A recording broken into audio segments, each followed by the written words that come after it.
Okay, now we're live. All right. We're jamming. Okay, first question I ask people is, was it a cult? Probably I think the so. best cult that anyone could ever be a part of, I think. Yeah, that's fair. Actually, full disclosure, you're the first person I've asked that right off the bat. But Oh, I think I'm gonna do that every time. That's what a start. Just, was it a cult? Yes. very cultish type things about it, but I've never been part of a cult that I've been aware of. So, there's not much to compare it to. Do you think you need to be on a second cult to know if you were in?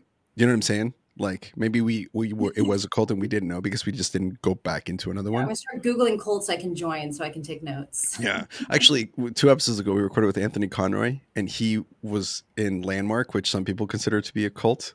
Okay, fair. No, To I've not done Landmark. I've done to Landmark. not offend anybody, his mom has been. She's like high up in Landmark. He was like, I think it's kind of a cult, and I'm like, if that's the case in Southwestern, for sure. They put the cults in culture. It's good. It's good. Absolutely. Okay. All right. Let me tell people who we're talking to here, and then quick. Oh, by the way, thank you for listening, everybody. This is the Ponytails podcast. Check out our Patreon. Support us there. We're doing some cool stuff on there. And that's all I'm going to do for that. And big shout out to Enlight Energy, Julio Hernandez, and Alex Black in Florida, who are bringing this episode to you. Love those guys. If you guys are looking to switch into careers in solar or interested in getting into solar, those would be the two I would recommend to talk to. I worked for them for a couple years. Phenomenal. And they've been supporting us since the beginning of the show. So shout out to them. Please come talk to us if you want to hear a little bit more about that work opportunity. My guest today, and we are here with Ruthy Taylor. She is currently living in Gig Harbor, Washington, which I have family in Gig Harbor. Beautiful area. So Holy pretty. cow. Amazing up there. I love it. You could see Mount Rainier from, like, if you're in the right place, and it Yeah. looks majestic. It looks majestic there. For 2 months out of the year, you can see it. Yeah, oh yeah. Heard it rains in Just a Seattle. little. Yeah, especially right now. Ruthy sold for 9 summers with the Seeds organization from 1997 to 2006. She went to TCU. I just learned how to spell that today. She says when we asked her about her hometown, she said so many. So I feel like we're going to get a good. I don't even know what that means. Maybe we'll start with that. And then currently, Ruthy is a broker / owner of Mosaic Real Estate up in the Gig Harbor, Tacoma, Seattle area. And if you guys, we have actually quite a few listeners from that area. So if you guys want to either connect or you need to buy or sell or need of the services and expertise of Ruthy, she's your gal. And her favorite Augmentino scroll is number 2. I'll greet this day with love in my heart. You can find her on Instagram at Ruthy, and that's ANN, no E, Taylor. So Ruthy and Taylor, you can see it on the screen, or you can click on the show description below to get the correct link and all that stuff for her. So welcome to the show, Ruthy. Thank you for being here. Happy to be here. Thanks for asking me. Yeah. Dana recommended you, and Dana, a friend of Dana, is a friend of ours. Yes, For, she's the best. for sure. She's very, very cool. Let's jump right in. I always like to ask people what they've been up to. So 2006, you left the book field and decided to move on. Catch us up really quick on what you've been up to since then. Did you jump right into real estate, or was it kind of like a zigzag journey to get here? No, I'm only assuming it's typical, but I'm not positive.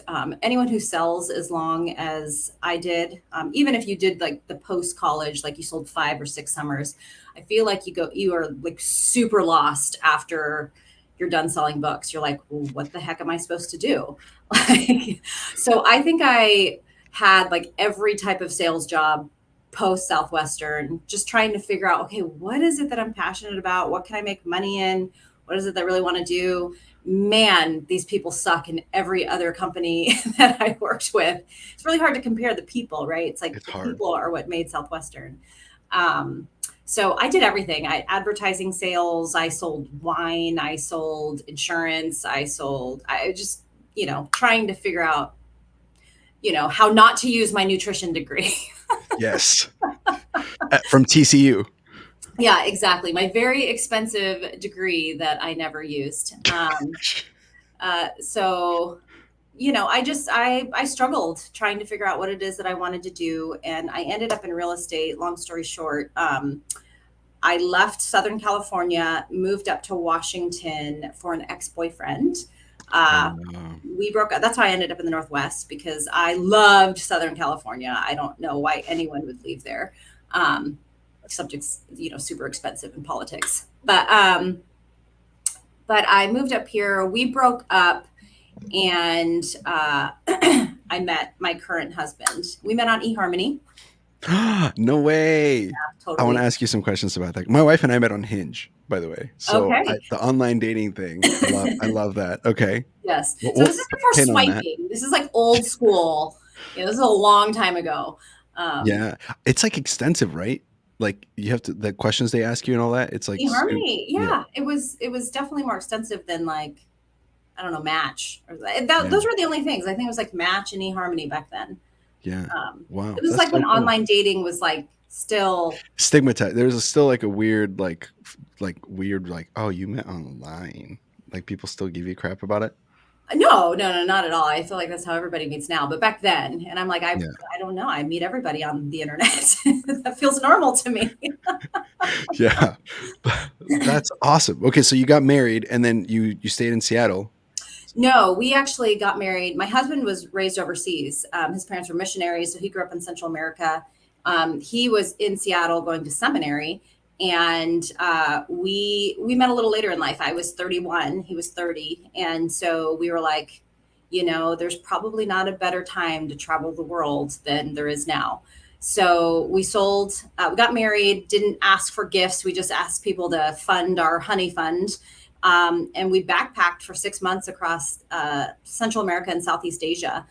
And this was back in Wow. 2010. And so my husband was trying to figure out, he was in ministry. And so 2010, the economy was crap. He couldn't find a job. He literally applied for pastoral positions like in Venezuela and Hong Kong, like all over the world. Nobody was hiring. And I got a sales job, of course, because we Yes. needed we needed money. Do you remember when Groupon and Living Social were like the biggest thing ever? Yes. So I was hired on to Living Social. That was like, and so I opened up the Tacoma, South Sound area. So it was a new and exciting. That was actually a really fun company to work for. The headquarters were in DC, and like all the things that you see on TV about really cool companies, like that was the case. Wow. So it was really fun, business to business sales job. I really enjoyed it, but my husband, he was in some ministry positions, and then his best friend got the HUD contract. And if you're not familiar with real estate, that's when everything was like all short sales and REO sales. Like, remember 2008 to Yeah. 2010, the economy crashed, It was everybody lost their wild. house, that, Yeah. that sort of thing.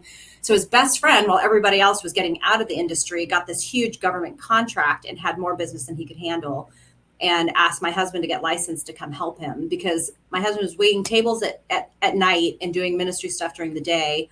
And so this was a little bit more lucrative opportunity to make some more money. And he really excelled and did really, really well, and ended up building and growing one of the top teams in our area. And at this point, like I'm fast forwarding a couple years, I'd had a couple of babies and realized I didn't want to go back to work for corporate, and uh, decided to get my real estate license and join my husband.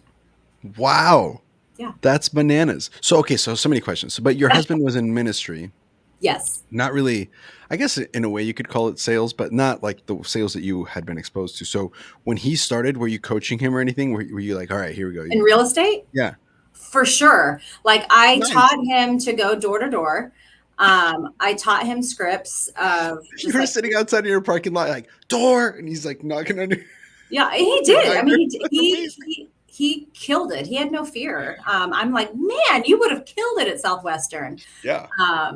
Because yeah, he did really, really well. And Amazing. he's also a really like charismatic personality. People are just kind of drawn to him. He's funny. So he That's did so wild. he So did you, super but you well. coached him all the way through. That's so Well, cool. I wouldn't say I coached him all the way through. I coached him on how to go door to door and get business.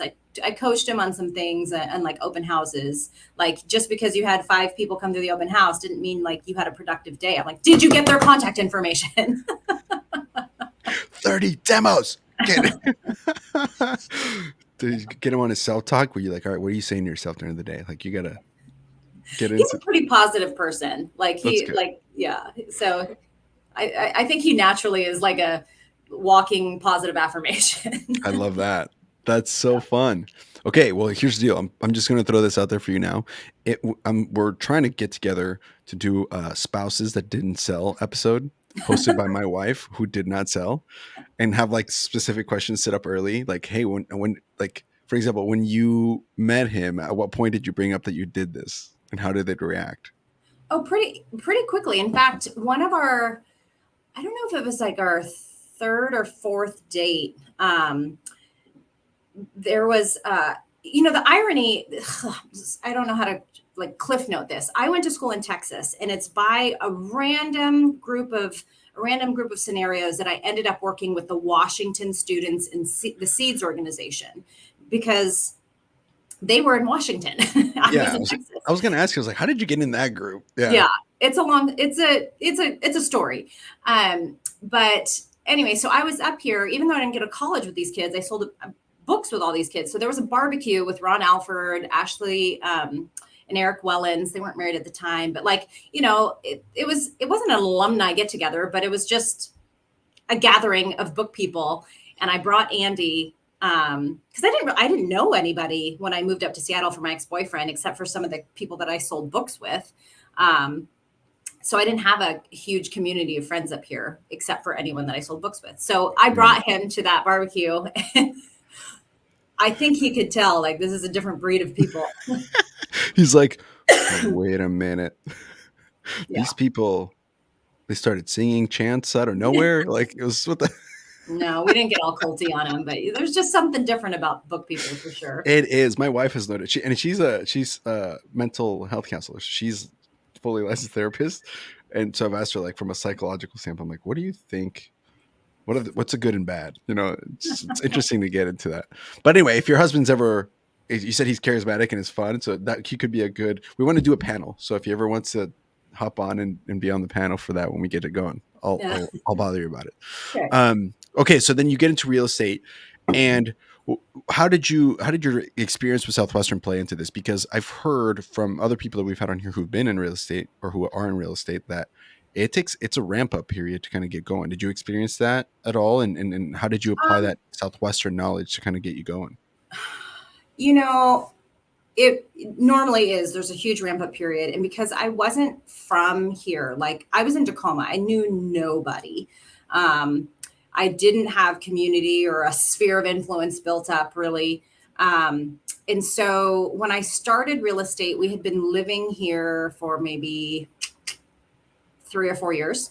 And when I had kids, I was a little bit older when I had kids. I was 32 and 34 when I had my girls.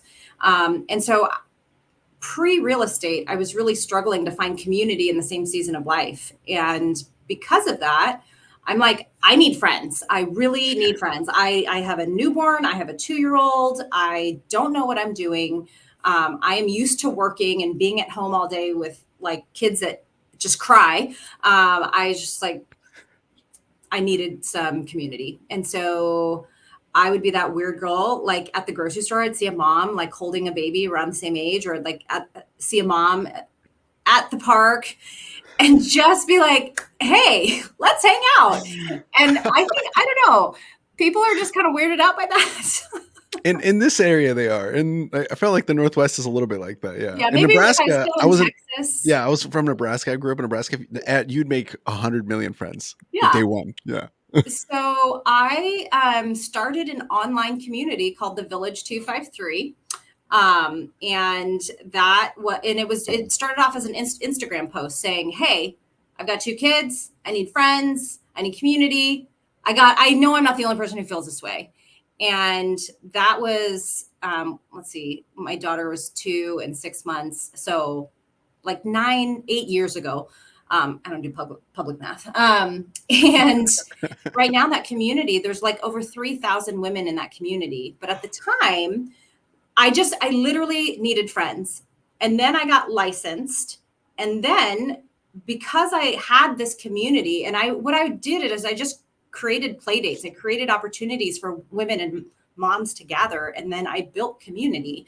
And so when I became licensed, I became, people trusted me. And the majority of my business came from this community that I built Wow. of moms, um, which was a really cool thing. It took me a while to make the correlation like, oh my gosh, the majority of my business is coming from this community I built.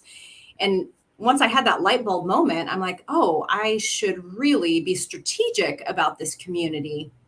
Hmm. And so I've gotten a lot of my business from Instagram and Facebook. And back then, when Instagram, and this is when Instagram was new. Yeah, Facebook was And the thing at that point. yeah, Yeah, Instagram was just posting cute pictures of your dog or your kids, with right? weird filters on it. Yeah. Yeah. And so I generated, so, and that's kind of, I became this person known for how to uh, generate business on social media. So I started teaching classes on it. And that's kind of what I'm known Wow. for in the areas, like how to generate business from social media. So I teach a lot of classes on that today. Wow. First of all, first of all, like, wow, that is so hard to do. I mean, we've been trying to do that here with this, with the alumni community of Southwestern, and it's hard. It's hard to get people together, even online. Uh, Facebook groups don't work as well as they used to anymore, especially Mhm. nowadays with like the younger generation of book kids. So trying to find a place to have everybody live where it isn't ran by Southwestern is hard. And so I commend you for that, because 3,000 people is no joke, especially the way that you did it so organically is really cool. One Yeah, thing I that think because I didn't have any intention in the beginning. It was literally just like a heart thing. Like I yes, really wanted community. So it wasn't like I'm being like, how do I capitalize and, get business from, I wasn't licensed, when I did it. And yeah, so it was really like, whoa, when I made the connection, like, oh my gosh, I should capitalize on this. yeah. I love that you said that. I was actually literally about to point that out because I'm glad you said that. The key to note there is because now I don't want what we don't want, or what I want don't want is people listening to this who are trying to build their online business or something going, oh my gosh, I need to start like a group so I can sell more. The key there difference is here you built that out of necessity for your personal life because you Yeah. wanted to have community, you wanted to have connection, and that was your only intention. Yeah. It's just to have an outlet for yourself for social life and Yeah. to create that community. And then the real estate thing happened. But Yeah. I think that that's such a beautiful distinction because people can, when people are trying to invite you to things, you're like, I see the ulterior motive. You're trying to just make money doing this. And I mean, there's nothing wrong with the fact that your clients came from that group at all because you were organic about how you built it. And then afterwards you started realizing, oh, okay, I can use this. But I think it's such a big distinction that you point that out. That's huge. That's awesome. So Yeah. And I think one of the things, because I'm like, I have all this door knocking experience. So people are always asking me, like, did you knock on doors? And I have, but not much because I have been able to grow my real estate business through relationships. And I have should that, like, if I ever had like a slow season, I have confidence that I can go knock on some doors and generate some business. But I feel yeah, very fortunate that I haven't had to. I've been able to grow my business through social media, through relationships, through referrals. Um, and, but that in the back of my head, I'm like, but I know I can go out and pound the pavement should I need to. yeah. Um, And just go so crush it. Well, and see, and that's interesting because you mentioned two different things there. Two that one of them you got skilled, you probably got the skill from Southwestern from, and the other one you didn't. For example, they didn't really teach how to do referrals very well in Southwestern. I mean, they were like, oh, you can get pre-approached, so you don't go to like old people's houses, right, to save time. But it wasn't like they taught you to how like to go from like one mom group to then the next mom to go like that's referrals. So I mhm, wanted to pick your brain about that here in just a second. But on the other hand, what we did do well and they teach as well is when you get to a new place and you're trying to establish yourself into a community to earn people's trusts. yeah, We did learn to do that, and that was part of going door to door, at least with Southwestern, right? They taught us to go learn the school mascot and to figure out who the hard math teachers were and to find out like who, what the town was known for in sports and whatever. So when you show up at the house, you're like, oh, you have Mr. Griffin and math, oh, here's what you want to know. And people are like, how do you know Mr. Griffin? You're like, I'm a professional. I'm yeah, not a peddler. I know what I'm doing, right? So yeah. I feel like that must have played a role in your ability to start making those connections, or did it? You know, I think what I took like so much from Southwestern is because my natural tendency is very introverted. I would have described myself as a fairly awkward person growing up, and I wouldn't say Oh, that that's outward facing, but that's how I felt. Like I really struggled with small talk and trying to figure out how to engage in meaningful conversation with people.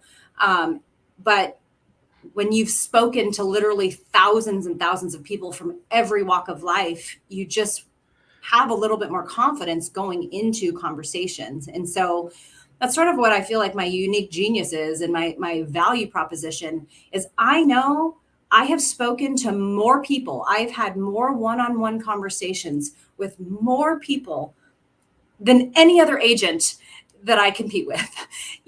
I have knocked on the doors and sat down with literally every walk of life and have been in awkward conversations and situations. And so nothing really intimidates me.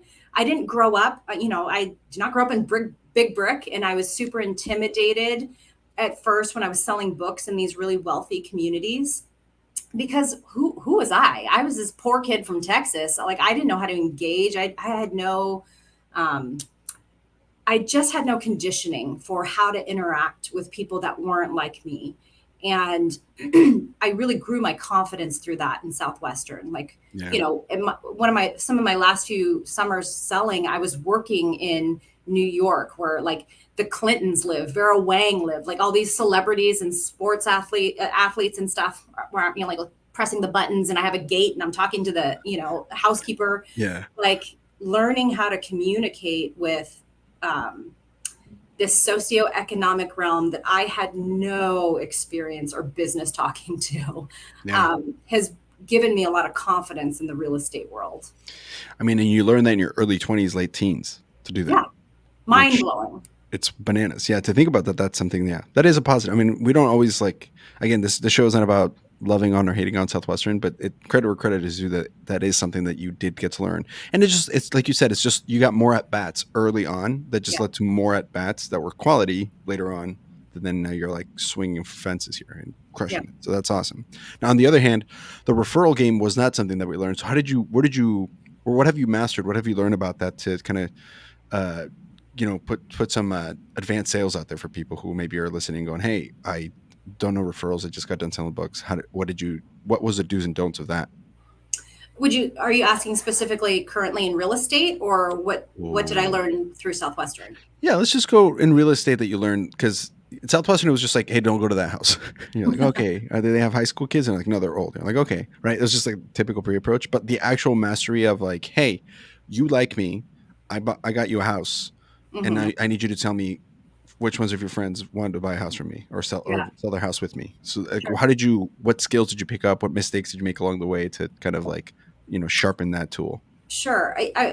I would say that, well, first, I just want to share one of the things that I did pick up in Southwestern. Yeah. I learned from following Kaya Grady at the time, who was a dear friend of mine. Um, she Legend. was a master of this.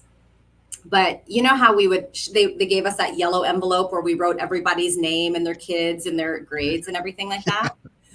So that would typically come out at the end, at the close, right? Like, okay, now fill this out.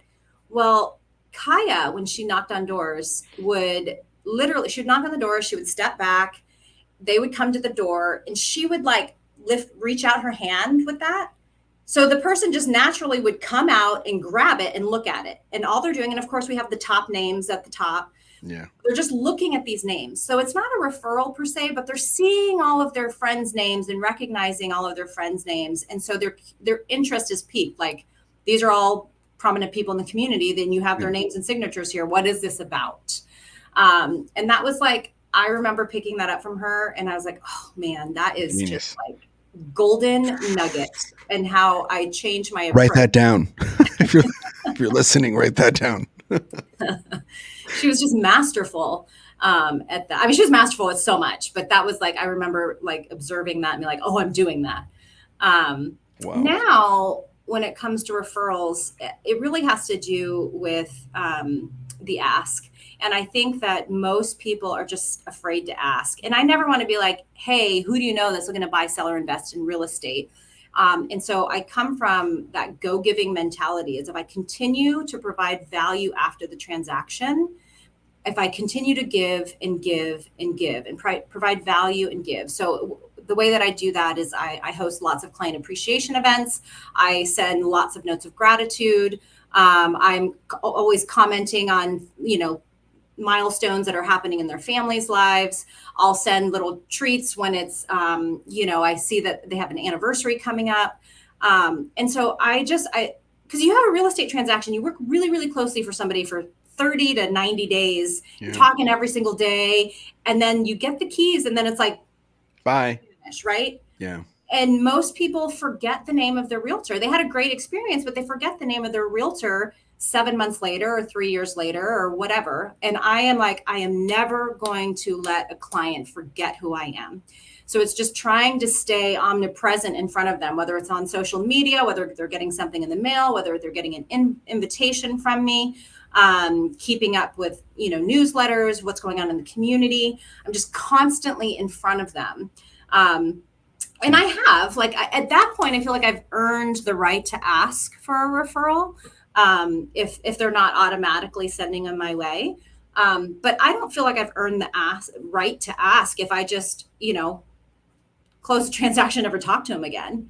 right? Like the first step is they have to have a phenomenal experience working with me. And real estate is not selling sunset. It is tumultuous. There's so much behind the scenes that your realtor doesn't tell you. There's so much your realtor is doing for you that we can't be like, look what I did for you today. I mean, you can't like lay it all out there for the client. You just have to have them feel like they had a really smooth experience and you were a great um, uh, guider throughout the process. Yeah. But that's just the first step, right? Like you got to continue to provide value. Wow. Well, first of all, genius. That's so good. Again, I want to know and point out that your entire approach to this is how can I help them first? Yeah. And if that leads to referrals, and then I feel, and that's what gives you confidence to ask, that's awesome. But you're doing it for them regardless. And the idea that you're continuing now, I will have to say, our realtor here for our home, she was awesome. CG was really, and actually, she came from a referral. Really, actually, this is kind of full circle now. My chiropractor listens to the show. That's awesome. Q, if you're listening, shout out to you, buddy. Move Better Chiropractic in Portland, great people. But he, I think it was Pat Roachers. I had some other real estate person on here, and Andrew Neisler. It was Andrew Neisler. Anyway, he was like, I was at that point. I mentioned on there, I was like, "Hi, my wife and I are starting to look into to buy a home, and so I'll take any tidbits of information and wisdom." So he started talking. I get to the chiropractor, and the first thing he does is he goes, "Stop looking for a realtor. This is your girl." And so and it's CG's card, and I was like, "What?" And he goes, "I listened to your episode. Heard you were looking for a realtor. This person, she's awesome. She's now a friend of ours. Like very, very knowledgeable. She'll help you find a house." Sure enough, he did not overhype. So the point is, she did exactly the things that you were saying. Is afterwards, she's kept in touch with us, whether it's like to serve us or to just like say hello. She came to like some of my I do stand up, so she came to like my comedy bit here at the Helium. She just messaged me. She's like, "Hey, I'm doing like a coat drive. Do you have any old coat?" Like just things that like just are really cool to in great ways to keep in touch and in not cheesy way, in like a real genuine way. Mm-hmm. And in my head, I'm like, if someone ever needs a realtor here in Portland, that's going to be who I mean, immediately I'd be like, hey, stop looking. Same thing. This is the person. So I love that you said that. I wanted to ask you about something that you said that I kind of wanted to just out of curiosity get more details. What's the stuff that realtors do that clients don't know, that you said that there's like a lot of stuff behind the scenes that could, Oh yeah. what like They're what are we're some putting examples of that that are yeah. like Oh my shocking? gosh.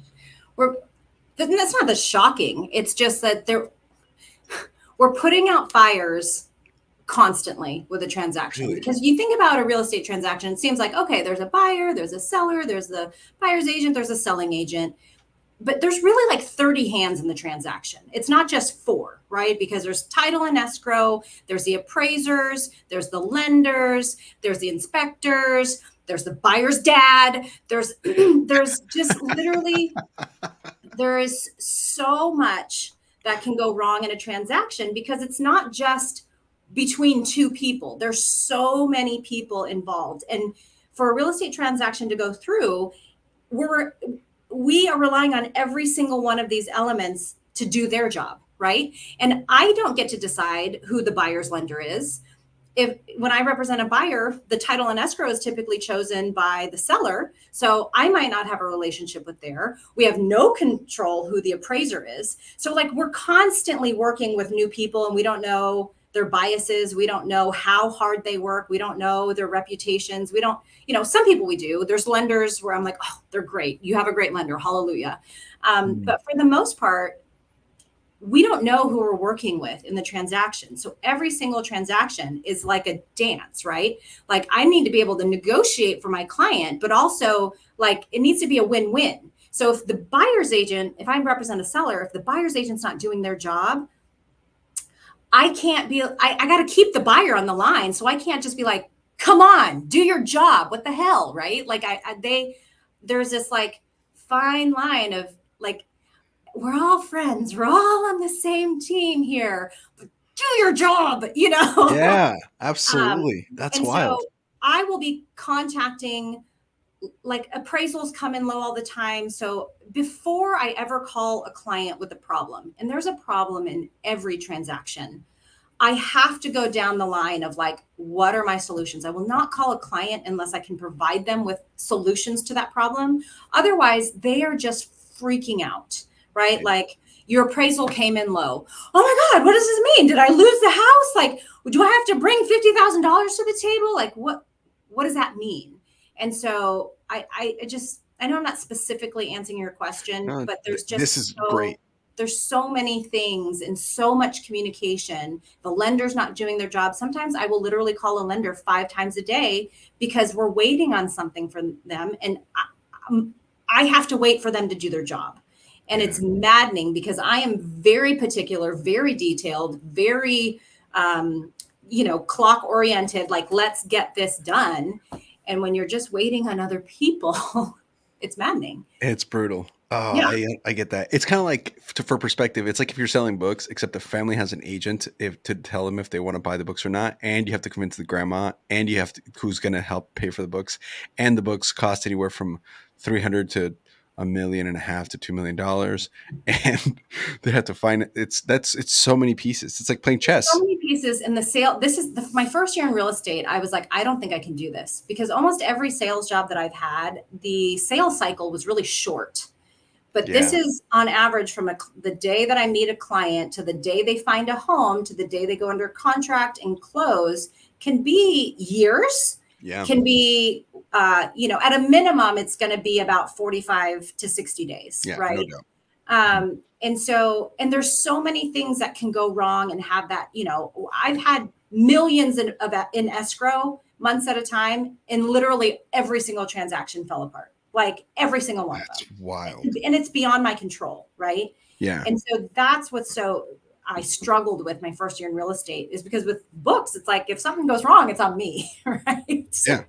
And it's a 1-to-1. It's them and Right. you. You're Yeah, either gonna get them or you're not. There's no exactly.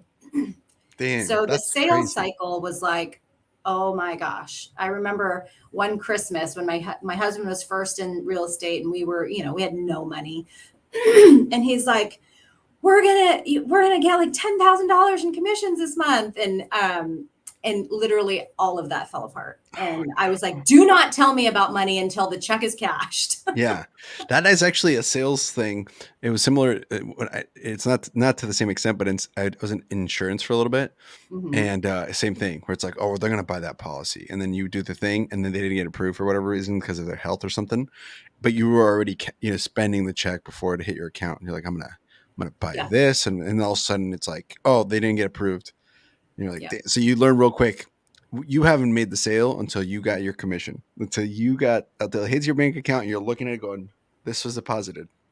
And Yeah. even still, like, because it's like, I don't know. So that's fair. Man, that is so wild. Now, to get in more into the gritty of real estate, are you I guess I don't really know how to ask this. Is there a specific market or type of client that you focus on? So, for example, are you more of a buyer's agent or more a seller's agent? Is it blended? Do you like to sell more like upscale homes, or is it more like low income housing? Sure. Do you prefer first time home buyers versus, or like, are you more into like selling to people who are like buying rental properties? Like, what's your like bread and butter? Because it could Yeah. be. I mean, it's there's so many different kinds of real estate. There's an evolution, right? I've worked with all of those clients and I've been in the industry. This is my ninth year. So, as our confidence grows and our clientele changes, like so do we. So, I have a buyer's agent. So, I don't typically work with buyers any longer unless it's like a past client of mine that is highly particular. They're looking for a luxury property. For the most part, my buyer's agent handles most of the buyers that I work with. So I primarily work with listings. I help with negotiations and things like that on the buyer side, but I've built out a team. So that I primarily work with sellers, and my bread and butter is what I call move up buyers. So buyers that I helped buy, like anywhere from 9 to a few years ago, who now have babies or are divorced, life changes, so they need to sell their house and usually upgrade Hmm. to another house. So that's I see. that's my typical client. That's where we'd be in a few years. Yeah. Yeah. Well, we just bought our first one. We're happy here. We're taking it. There's a, oh, by the way, does this exist in, I don't think it exists in Washington, but maybe, but we got this, it was like a tax credit for being first time home buyers. And it was like, if you buy a new build that was built in the last 5 years, it was the Holte program, HOLTE. And Hmm. basically we don't pay property taxes, or no, we pay property tax. We don't pay taxes on the house itself. Oh, So we, interesting. yeah. And it allowed it to allow, it basically allows you to buy at a higher, um, bracket, because you're, since it's not going to taxes, part of your mortgage isn't going to as much to your taxes. So you can put more towards a mortgage, which means you can afford to get lent more. So we got Yeah. like an extra 80 grand from that, just because. So I Hmm. don't know if that's a thing in Washington, but Um, there are all sorts of incentives and programs all over the place that change constantly. I'm not familiar with that one, yeah, but yeah, I haven't. it might be just for more for an Oregon thing. But anyway, so you're more like the next house that we'd buy to go from this to like, okay, we want to, okay, we save some money, or, we've built some equity, we're ready to just maybe either buy a new one and rent this one out, or sell this one and then move. That's like, that's Kush right there for you. That's your Yeah, that's the sweet spot. majority. My husband and I are both investors as well. So I've worked with investors. I've worked with, luxury clients. Wow. I've worked with it all, but I would say the majority of my clients are clients who are in a home and have equity built up and are now in a new phase of life and need more space or want a better school district, something like that. Yeah. Okay. So let me pick your brain about that. So what are like some things to know, as like, take me, we're not ready to move out of here yet, but maybe we can start planning for it. So what are some things I should know? Like what do people not ask you that they should be when they're in that position of like, hey, you have a home, comfortably affording the mortgage, looks good, baby on the way, a couple babies on the way, you're moving up. What should I know? What should I not know? Well, the question is more like, are you content? Like, do you need to move? Mm, Like, if you love where you live but need more space, like, could you add an addition versus moving? interesting. Like, my goal is not to sell the house, right? Like, I've talked people out of selling their houses. It's really about what's important to you. I would say most people who buy their first home are usually buying homes in neighborhoods that it's not their like white picket fence American dream home, right? They're Yeah, just wanting to get some equity. And that would that's be what I us. recommend. Like, get the house. I don't care where it is, get the house. Um, but when people have kids, their priorities change. And when it comes to school age kids, then those things become factors. And so if school district is important to you, for some people it's not. They're like, I'm taking my kids to private school or I'm homeschooling. So it's not a big deal. For some people, it's like, oh, I bought in this neighborhood that's like a B, C class neighborhood. I'd rather be in an A class neighborhood. So that's why we want to move. Or some people, I don't like my commute, or Sure. there's so many. The key is finding the motivation as to why somebody would want to move Huh. first. Yeah. So let's say for me, it'd be the neighborhood. I mean, Yeah. it's not bad, it's not great. it's not, in the low income, but you can kick a soccer ball from here to it, but you can also throw a frisbee to the nice area. So like we're in that weird middle. Yeah, We'd like to go to that nicer area for perfect. sure. So then it's talking about, okay, well, let's talk about the value of your home. Have you done any improvements? Have you, you know, done any cosmetic changes? How long have you lived there? Let's talk about what your net proceeds would be Mm. to see if you can qualify for a home in that neighborhood. And so a lot of that is just putting out a spreadsheet of, what the costs are Do the associated with. math. Yeah. Well, I have a system program that does it for me. Oh. So for you, if you're like, yeah, we're going to walk away, if we sell this house, we're going to walk away with about $200,000 in net proceeds. We could put that down as a down payment on this house. And our mortgage payment is going to increase by this much. Like, yes, that makes sense for us. Like, Mm. let's do it. Or you're going to go, oh, no, I only bought this house a year ago and I only have we'd make $20,000 in net proceeds. I don't really have money to bring to the table for a down payment. Like financially, this does not make sense for us. So if that's the case, then we talk about, okay, what is it that you need to do to help build more equity in your home, and what is your financial trajectory in your work life, to kind of build a timeline out for you. Are there debts that you need to pay off? Mm. So there's a lot of scenarios in that we give, Yeah. but most people, it's like for the most part, it's like an urgent situation. Like somebody died, somebody got divorced, there was a major job change, there's too many kids, like, and then we're pregnant again. Like there's scenarios where like we have to do this. So if we're in that situation as we have to do this, then it's talking about prepping your house for sale and dealing with a contingent situation. Like, are you going to be living in the house when you sell it? Do you want to sell it and then buy your house so we're not contingent? There's all sorts Wow. of scenarios. Wow. So this is fascinating. I mean, I don't know how many people are like in this We're going deep situation. in the real estate No, talk. but this is good. Isn't it fun? I mean, for me, it's fun. But okay, so so the second home purchase, or at least at this phase in your home buying experience, if that's the route people take, is a lot more tailored or custom to the situation than Yes. your first home, like you said. Because for us, it was we were renting. The rent was great, but we could definitely afford to live in a nicer place, or to have our own place and start building Yeah. equity. So we were like, screw it, we'll take this. The program was great. We fit. We were eligible. Blah blah blah. The neighborhood, we don't love it, but we don't hate it. Great. So boom, buy it. This time around, it's like there's so many more ducks that you have to have in a row, Yeah. and specific tailored needs that might help or not. That's fascinating. So let me give you this question then. Um, from a standpoint of, let's assume it makes sense. The proceeds are there, like you were talking about. We're in that phase. Um, when it comes to like how I stage this home, you're talking about the cosmetic changes and stuff like that. Like, do you recommend for people who are in like a situation like that, who are already financially and they're ready to sell this house? Is there like a specific, like, should you do an inspection before you list it to make sure and see what's wrong with, like, how do you like prep a house Yeah. for selling, I guess? So again, every situation is different, right? Sure. And so, and every realtor is different. And this is really why you want to interview realtors, because Oh, experience varies across the board. And what their suggestions are going to be, and what the agent offers across the board is going to be very, very different. And so for me, regardless of the price point of the home, I want to market it beautifully. And so my whole thing is, if I'm going to represent your home, it's going to be beautifully marketed.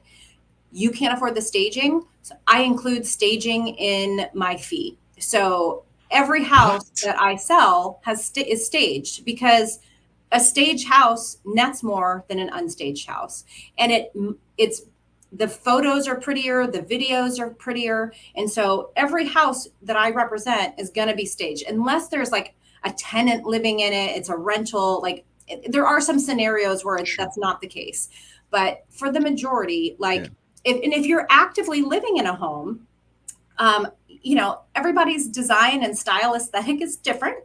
And I know what buyers want. And so my goal is to kind of coach that client through like, okay, these are the things that we need to put away.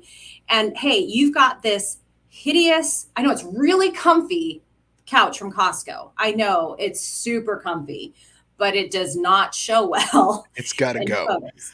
Well, again, case by case scenario. If you're living in the house and you've got 4 kids and 3 dogs, and you have nowhere to put this couch, I have a stager. I don't stage the houses. I have a stager who will come in and make the couch work. She will eliminate some end tables. She will put throws and pillows on it. She'll do what she can to hide the hideousness, right? And to kind of help it flow in the house a little bit better, because not everybody is in a situation where they can just empty the house, right? Like ideally, if a house is vacant, then we can work our magic.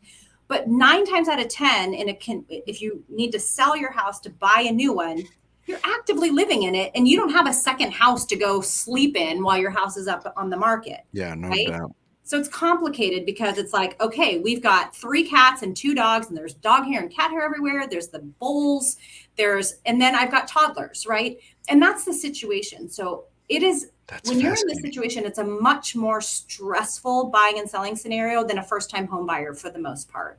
And so my goal is to help eliminate as much of that stress as possible. It's going to be stressful no matter what, unless you are a dink, dual income, no kids. You've got some flexibility. Your house isn't getting torn apart every night by your animals or your children. It's an easier scenario. But when there's kids and pets involved, it's super stressful. And so I help guide clients through like, okay, this is the best way that we can handle that. This is how we can coordinate appointments so you have time to prep and you don't have to get up and clear the house at 6 a.m. with a house full of pets and children. So there's a lot more guidance that is needed in this second home buy sell scenario than a first time home buyer situation. The fact that you have a stager is fascinating. That is Oh, so cool. Like I didn't know that people did that. That's so funny because when we were looking to buy homes that people were living in it, I'm like, and people were still there. Some places you could tell were a little staged, mhm. because the house was empty. But when people were living there, you're like, you would have thought that they would have cleaned up the dishes Yeah, before we showed up to look at their house. You know what I'm saying? yeah, Or like, I get that you like that. You thought that wall looked good in that peach color or that red color. yeah, Does not look good. You should probably yeah, go back to white since you're leaving this house. And people get right. attached to that kind of stuff, and you're like, it would have made this look way different, or whatever. Yeah, That's fascinating. Wow. yeah. So again, our whole goal is to help bring the most amount of money to a seller's property, right? And so I'm going to tell them these are the things that should happen. It's up to them, right? Like I can't force them to paint a wall. If they love their hot pink wall, Yeah. but I will tell them the realities of that. Like, hey, buyers don't like this. And Yeah. yes, it's an easy cosmetic fix, but it's going to be a lot easier for a buyer. If it's the more turnkey, the better, right? Yeah. Better. Unless Right. you're working with investors, and then it's like, original condition is preferred. Yeah. Whatever it is. Now, okay. One more question about real estate, and then we can go into. I want to talk a little bit about your agency and Mosaic, right? Is what it's. Yeah, I want to look, and because I think that's so cool that you run your own thing. But what about building? What if I go, okay, I don't want to buy another house, I want to build a house. We're going to yeah. build out in the farm somewhere. Like how good processes for that, do's and don'ts for that you can just I know it's probably a case by case scenario, but this is just like the general Sure. idea. Yeah. A lot of people have that question. And almost every client that has come to me with that original plan has bought a house that's Really? yeah, because it's very expensive. It takes forever. Every piece of land is going to have, is going to be different. So some pieces of land are raw land, and there's been no studies done on. We call it feasibility here, where we can see where the water and electric and well, or if that's needed, would be run, if it's possible to run. Mm. So if all of those studies have not been done, the potential buyer has to pay for all of this. And it's very expensive to kind of go down that route to pay for all of it. And let's just say let's say you can't bring electric, you can't bring power to it. Waste of Well, money. you've just wasted your money. And so Wow. now there are properties, land, that those things have been done, right? So that's like a huge amount of like cost that's taken out. But then your due diligence would be to bring out like your structural engineers. If it's, we are surrounded by water here. So like, hey, are you close to the water? Are you close to tideland? There's just so Yeah. much involved. More And hands so in that hypothetical scenario where you're like, it's already 7 people. If you're trying to just sell and buy to another person, you're throwing in like the city has to come and check stuff out probably at some yes, point. You're talking about like architects, engineers, unless it's like a cookie cutter, which nothing wrong with that, but like still, that's that's it's what's years. wild. Like your Yeah. timeline generally has to be years at a minimum. So if this is like, hey, we have this dream and 20 years, we're going to build this vacation home. Okay. But if you're like, I need to be in a house in the next 12 months, building is not going to be, finding a piece of land and building is not going to be recommended. That's interesting. Wow, Yeah. that's amazing to know. That's good to know. And also that the fact that I wanted to ask this specifically. What's a ballpark of like having to do all those inspections? So maybe someone's listening, going, "Okay, I have the money. Like, what does it cost to like have all those people It's coming in?" I can't even ballpark it because it depends. It's so much is like, are we talking about a 1 acre plot of land? Are we talking about a 20 acre Oh, plot of land? sure. Are we a waterfront? Or Are you in there's the city? Yeah. Okay. you can't ballpark it. It's But expensive. it's not a couple $100. It's like in No. the several thousands of dollars in general, Yes. big or Yes. small land. Yeah. Yeah. So that adds up to the whole total, and that doesn't go towards necessarily the property, like the value of the home No, not at itself. all. Not no. That's like all the unsexy things that there's just the Yeah. cost of building. Hot pink was sexy. You could take care of that well. This not sexy. This Yeah. is nerdy. This Yeah. is at the library with the pens in the pocket. Just Yeah. wow, that's very fascinating. I did not know any of this. Okay, so tell me a little bit about. I didn't mean to ask you. Mosaic Real Estate. You guys started this. What's it been like running your own thing? Because you guys have you always worked for yourself like this, or did you No. work at a different agency and then you? Okay, so Yeah. tell me a little bit about that. So when my husband started, he was on a team, and we were under the umbrella of Keller Williams, um, and a international Yeah. brand. Everybody knows Keller Williams. Well, as my husband grew in scale, he had the opportunity to buy a couple of franchises, and so he did. They were kind of, one was a failing franchise, so he took it over and grew it. Another one was like started from scratch. Oh, So my husband has built and grown brokerages. And we were at a point in our life and our marriage where it was just like too much travel, too much back and forth. And we are like, how do we scale back? And so we were going to sell them, and help buy a portion of the brokerage that our team actually worked out of locally, because the brokerages that we bought were not in the cities that we lived in or worked out of. Um, okay. so we were in negotiations for that. And then it was just a series of things that happened where we were like, I think that dealing with corporate, right? It's like you can't just get a straight answer with anything. Everything has to go through the attorneys. And it just felt like, you know what? Like we're tired of this. We want to do our own thing, and we want to do it our way, and we don't have to want to run it up the flagpole. And so Beautiful. we sold off everything. And it was a really scary scenario. My husband is very, he, like I said, he would have been a great bookman. He sees the positive in everything, and was like, no, we're going to do this and we're going to do it well. And I was like, okay. Love your confidence. And so we did, and we opened our doors in March of 2020, 1 week before lockdowns. No way. And Which so, actually, hindsight was a great time to yeah, like of all the and days you could have done that. in Wow. hindsight, It was a great time. At the time. In the Oh, moment, it was like, what did we just do? And it was like, what's happening? And the only comfort that I had was, well, the whole world is trying to figure this out right now. It's not just us. And so we were able to pivot and grow and fail forward and make mistakes and learn really quickly because it was just us. I mean, we had a team of 18 and they all came over. But after a year, we had like 60 agents. By the second year, there was over 100. And now we're the fastest. We have, I think, 180 agents. We're the fastest growing independent brokerage in our area. And we are ranked third in our area, and all of the other brokerages are big box national, international sure. chains. And then there's us. And so, The homegrown team. yeah, Wow, so many questions now about that. But this is thank you so much for being here. This is so awesome. Like I have so many questions. Okay, number shoot. one. Number one. Um, we're talking to Pat Roach. You know Pat. Yeah. Yeah, and great company there as well.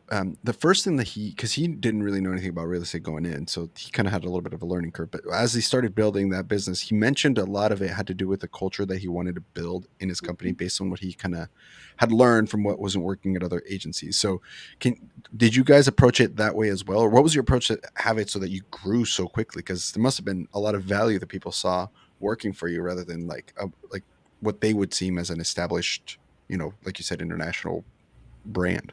Right. I think, yes, culture was huge. My husband is the most gregarious, charismatic person, but he can also spot toxicity and cancer right away. So we have let go of agents because they are poisoning the culture, and Wow. that's so protected. Is that culture? And I think when you're in other environments, you just go, okay, these are things I like, and these are things that I don't like, and all the things that we didn't like, we're like, we can fix.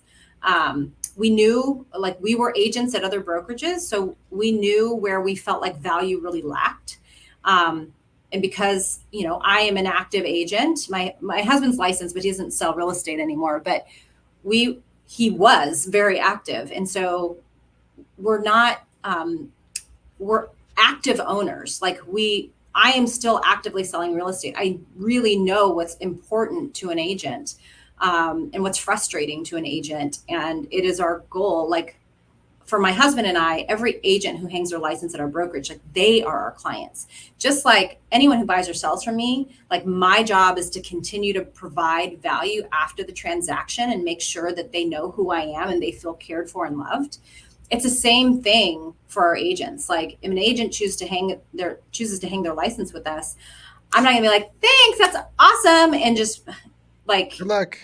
good luck, right? Yeah. Like, I want them to succeed. I want them to have a phenomenal business, but not just their business. And this is, I think, the differentiator is, you can't have a healthy business if you don't have a healthy life. And it's been a rough since COVID. It's been rough, and people are not doing well mentally. They're not doing well physically. They're not doing well spiritually. And so, while my husband is no longer in vocational ministry, this is his ministry, to care for and love on our people. And so there's Wow. so he, like, there's always a tissue box in his office. Like, it's like people come into confession. It's like, all the stuff comes out. And my husband is really gifted at this. And I feel like, by proxy, I get a lot of credit. I'm more outward facing than my husband is. And so, and I'm married to him.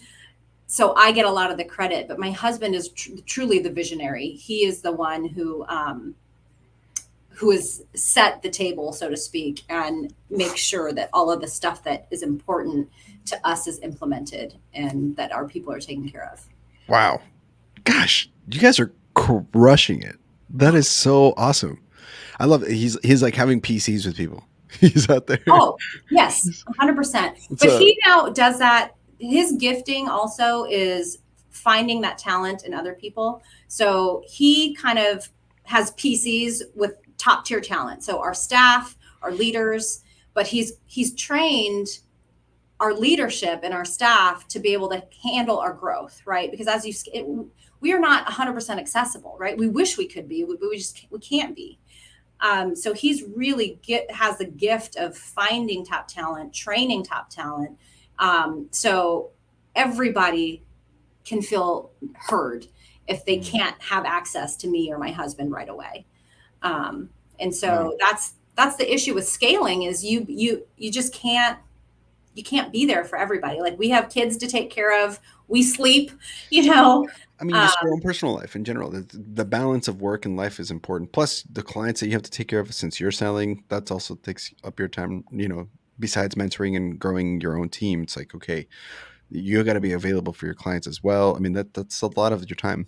yeah, and real estate is 24/7. Like Yeah. the contract, the contracts expire at 9 p.m. So I can't go to bed before 9 p.m. because I have to be Yeah.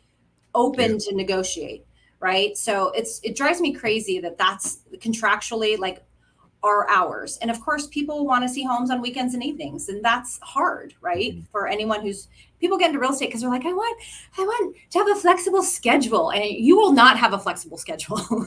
You will have flexibility at 6 in the morning through about 11. Yeah. So Yeah, you're flexible in the way that like an older person is flexible. Like, yeah, you could touch your toes, but you got to push really hard, right, like to get there, and it hurts. yeah, It's not. yeah. It's hard. So Wow. boundaries are hard. Yeah. Yeah, and I was gonna ask, literally about to ask you, like, can you talk a little bit about the success that you've had? And this is actually could be applicable to any entrepreneur because you're doing your own thing. There's people that listen who are doing their own thing.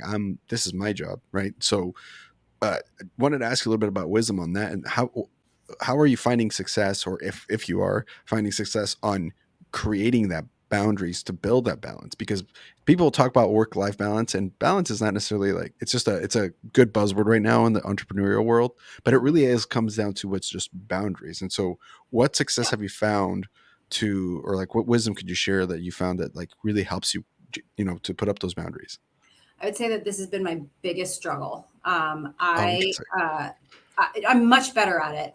My husband is brilliant at it. It drives me crazy. Like I look at his phone and he's literally got like 700 unread text messages. He literally puts on his voicemail. I don't listen to voicemail.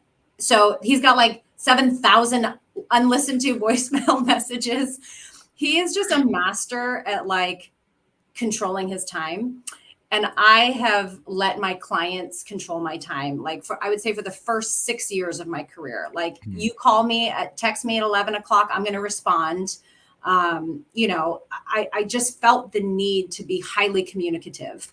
And what I realized is like, I can respond at an appropriate time if it's like not an emergency that is going to answer their question. And I don't have to go out of my way and change my plans just to respond. If somebody texts me at 11 o'clock at night, there's nothing, even if it is a fire, I can't do anything at 11 o'clock at night. I can't Yeah. call escrow. I can't call the lender. I can't. And so Yeah, I because just they won't had, answer. Their hours no. are not yours. Yeah, true. So I really had to work hard at that, like self discipline to just be like, I do that. I try not to answer anybody, not even just clients, but anybody who texts me right away. Just having the self discipline to just let that text message sit, even though it drives me crazy, um, because I like then they have control. I feel like people are interrupting my day all day long. And I can be at work literally 8 hours a day and be busy, but completely unproductive because I've been interrupted all day long. Yeah. And I just can't. I have to get things done. I've got two young kids at home. So to answer your question, I still struggle with this. And now that my kids are a little bit older, it's even harder because they need me even more than when they were two.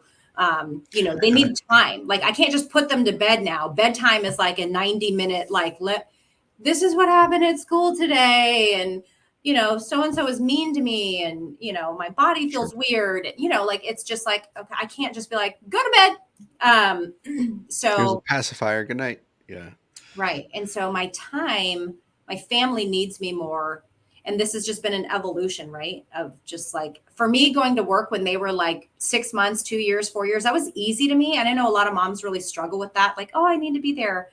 That was easy to me. It's harder for me now that they are communicating with me and they have real world struggles and they're emotionally and physically developing and they're, like, I feel Yeah. like I need to be more present now than when they were toddlers. And so it's forced me to prioritize better because I can't.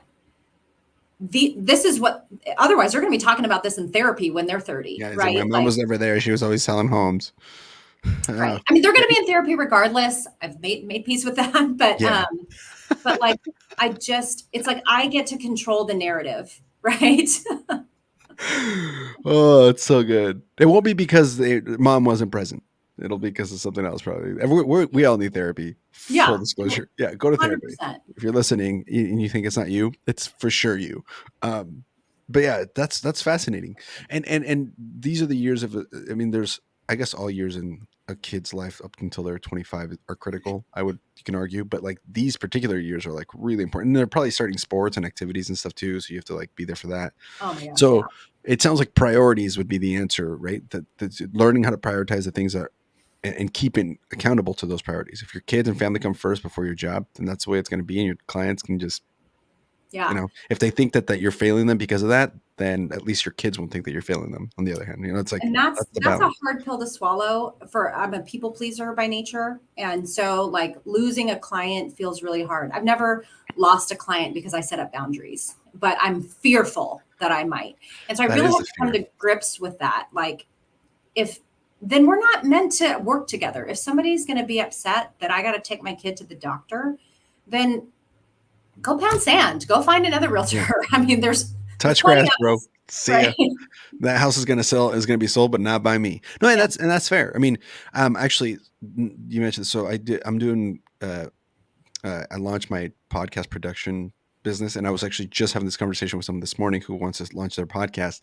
And I was like, it's cool to live, to have a job or to own my own thing. But the coolest part about that is I get to choose who I get to work with. It's not like I'm corporate sending me some person to help with the podcast. It's like, Yeah. if I don't like what you're doing, if I don't like you as a person, or I'm not saying like I dislike you. I'm saying if it just doesn't click that way, Yeah. then I'm totally cool with just like, hey, actually, I'll give you some tips, but I'm not really your guy. I want to be excited about what your project is. I want to be excited about what you're doing.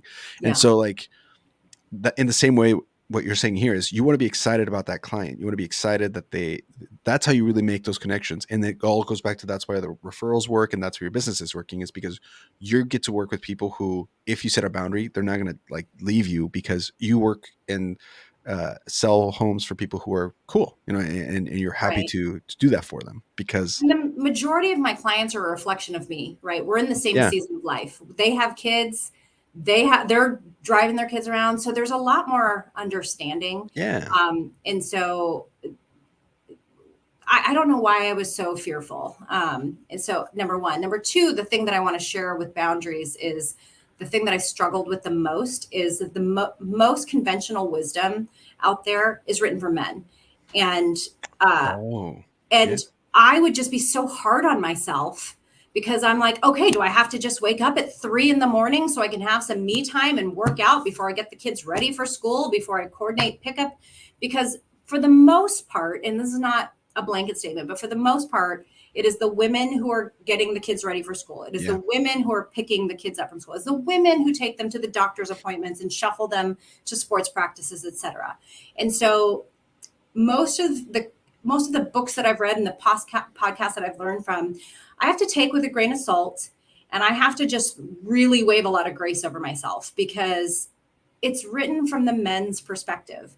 And most self-help books, most entrepreneurial journeys are from the male perspective. Yes. And I would always be so hard on myself, like, why can't I'm such a hard worker? Like, why can't I make this work? Like, it's because it's not written from the mom's perspective, not just the woman's perspective, but from the mom's Yeah. perspective. And if there are moms listening out there, I just want them to hear that because it's, you have to give yourself grace. You Yeah. can't use, like, we can also use it as an excuse, but you just also have to remember, like, we typically are doing more of the household type things with the kids that the husbands are not having to allocate that same time for. Yeah. And so our work days Wow. are shorter by default. So we Yep. have to cram more in those hours. Or we just have to give ourselves more time to achieve those goals. If that's the season of life that we're in, if you're Yeah. an empty nester, or if Or maybe the roles are reversed. They might not apply to them, but you're right. Gender roles, and this is a whole different can of worms, but they're still around. It's still like moms are still expected to, do this, do that. And this is evidenced by the fact that you were able to generate a group of 3,000 women who are all moms. And you didn't say single moms because you're not a single mom. All moms who are like in the same space where it's like, hey, there's this different points of connection of pain that we can connect on of being a mom, right? The tough yeah, parts about being a mom, and you connect, and now your clients come from there, or a lot of them do, right? So it all kind of goes full circle where it's like it's very clear that I love that you said that. I love that you mentioned that because it is important to recognize that there is an aspect to that that is worth owning up to and embracing as a yeah, challenge, but understanding that hey, it's okay. You're a mom first, right? yeah. And that not necessarily that's all you are at all, but it's a huge part of your life. And being good at that is more important than being a good real estate agent. Although you're crushing it at both, it sounds like. But Yeah, but I about killed myself. I'm a workaholic by nature. I'm not proud of that. And so like the amount of hours that I would work after the kids went to bed because I'm like, now I can be productive. And my husband's like, "Hey, what about me?" And I'm yeah, like, but so it's been a journey. It's been really, really hard. And because I'm a competitive person, and I just have to realize like my runway is mine. It's my race. I can't compare it to all these men. And I can't even compare it to other moms, right? Because when we moved here, we had no help. Neither one of our families were here. Like if you're here with your family and your in-laws, like we have help now, but at the time we didn't. And like, okay, that's another thing. It's like if you're comparing yourself to the other mom, well, it's like, do they have help? yeah, Are they coming from a family who's built the business and they just got plugged? There's so many scenarios in which these narratives we write for ourselves and so we say we're failing, we're not keeping up. And that was my competitive nature, and I just overworked, put my family, like, they were not the priority. So I had a lot of success, and I would say, man, I wish I could have reprioritized. I wish I had better boundaries. I wish I learned. And I'm grateful that I'm learning that lesson now, when it's not too late. Because at the end of the day, when your kids are out, all the cliche things, it's like you only have 7 more summers with your kids. And it's like, it really does. It goes by so fast. And I'm looking at my kids and I'm like, every year now, I'm like, I have less and less time. And I'm like, I have to choose my kids. I have to choose yeah, my family. yeah. Yeah, because that's how it should be. I mean, that's just, not to the point where it breaks you personally, like but Right. still, like your priority is your family, and that's if people, like you said, if people can't work with you for that, it's like all right, see ya, don't Yeah, care. and I'm in a season in my career where I can say no to business, right? But Wow, yeah, that's great. Don't when you're new, like, and you're broke, these are conversations that should be had if you have a significant other, if you have a family. Um, there are seasons that ebb and flow of like when my husband first got licensed and I had a newborn, I told him, I said, I do not want to see you until you come home with a check. So I don't care if you're working 80 hours a week. I don't care if I don't see you. Like, you need to go make money. And that was like a season we were in. We desperately needed income. And, so I say all of this and recognize that everybody's in a different season of life. And so if you're a single mom and you've got to get the bills paid and you've got to have your neighbor watch your kid, like there's no shame on that, right? Like everybody's got to figure out what they got to do in the seasons that they're in. yeah. Nobody shames you for doing what you have to do with what you have to do, Right. and that's okay. That's brilliant. Brilliant advice. Wow. Ruthie, you are kicking ass. You're so cool. So awesome. Okay. Well, last question about real estate. We can hop into some Southwestern stuff and then kind of move into that part of the conversation. What are some moments, or it could be of all time, or it could be just recent, whatever comes to mind first, I guess, um, of success, or maybe something where you're like, hey, I'm really proud of what we did for this client, where maybe it was like one of those impossible scenarios and then we still sold the house, right? Or maybe it was, and maybe not at all. Maybe it went so smoothly without hitch, but it was because you were so skilled at your job now from 9 years of experience. You're like, wow, I looked up and I said, I'm proud of this, or I'm proud of that I did that. Or maybe a moment where you realize you weren't no longer learning, but now you were an expert in this field. Like if you could share like maybe some of that and how that felt to just look up, recognize, look back where you've been and go, wow, I'm pretty proud of what I've done here. I'm happy with that this turned out this way. Honestly, it's not like the sales or the transactions. It is the relationships that have been made through the process. I just had a phone call 2 days ago with a past client, and we've helped them buy several homes. We helped sell their parents' home when their mom died, and now we're helping her daughter sell their home because her daughter's going through a divorce. Right. So this is a client that I've helped through lots of seasons of hard Yeah. things. And so I'm helping her daughter. She's going through this nasty divorce, and I call the mom because the mom is the one that I've had the client. I don't know how old she is. She's older than I am. But I just was like, hey, I know your daughter's transaction is about to close. I was just trying to get some ideas. Like, I know she's in an apartment now. Like, trying to get some ideas of things that I can throw in her closing gift, right? To really let her know that she's loved and cared about. And I'm like, how are you doing? How are you doing through all this? And it was just a phone call to check in on her daughter. And it turned into this, like, she was crying and telling me about some hard things that they were going through. And she was just saying, you and Andy's my husband, have been with us through these hard seasons all these years. I don't know what we would do without you. And my only interaction with them has been in these real estate transactions. Like, we haven't I haven't been over for dinner. We haven't, they come to my client events, but with the exception of that, like, I don't also, You're not doing 4th of July together or we're not whatever. doing wine Yeah. nights or Yeah. things like that. Right. Like, and she was just like, you guys mean so much to us. You have just been there for us. And, I just prayed with her, and it was just so impactful. And this just happened 2 days ago. That's And cool. I was like, man, you don't realize, I know, like, in theory, like, this is the biggest transaction of people's lives. It's also a very stressful transaction. And I am the trusted guide in that process. But to know, like, well, I'm sure people aren't thinking about me all the time, but when she brought up these hard things and feeling like my husband and I have been that support for her, and I didn't know that she felt that way about me. I know that she loves us and she thinks we're great, but to the point where she's in tears and just saying thank you was, like, really impactful for me. Wow. Really, like, man, when people call me in the middle of a divorce, when people call me when somebody's died, when people call me just to sell their house because their husbands are getting a job transfer and they're leaving their community, it's a really moving is creates all of these emotions. I don't take for granted that I am that intimate piece. And for a lot of these people, I'm a referral, right? So my neighbor referred you, so they don't know me, but they're walking me through their house with their memories of their loved ones, of their loss. I'm in their bedrooms, I'm in their closets, I'm in very intimate spaces. And I just don't take for granted that for some people, I'm a complete stranger.